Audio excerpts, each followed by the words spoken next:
കർത്താവിൻ്റെ വചനത്തിൻ്റെ ഏറ്റവും വലിയ പ്രത്യേകത നിങ്ങൾക്കറിയുമോ? എൻ്റെ മാന്യ പ്രിയ സഹോദരങ്ങളെ, ദൈവം നിങ്ങൾക്ക് ഈ വചനങ്ങളെ നൽകിയിരിക്കുന്നത് ആ വേർഡിനോട് ആമീൻ പറയാനും എഗ്രി ചെയ്യാനും മാത്രമല്ല, ആ വചനങ്ങളെ നിങ്ങളുടെ അധരത്തിൽ എടുത്ത് ഉപയോഗിക്കാനും കൂടെ വേണ്ടിയാണ് ദൈവം തന്നിരിക്കുന്നത്.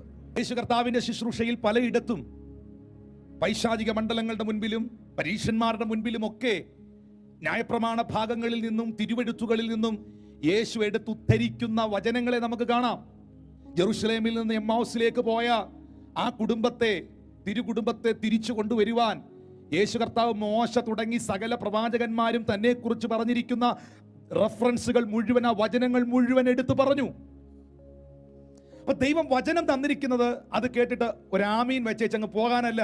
ആ വചനങ്ങളെ കർത്താവ് നിങ്ങൾക്ക്, ഈ പുസ്തകം നിങ്ങൾക്ക് നൽകിയിരിക്കുന്നത് അവന്റെ ജീവൻ, അവന്റെ ശ്വാസം, അവന്റെ വാക്ക്. എപ്പോഴും ഓർക്കുക, എല്ലാവരുടെയും വാക്കിന് ഒരേ വാല്യൂ അല്ല.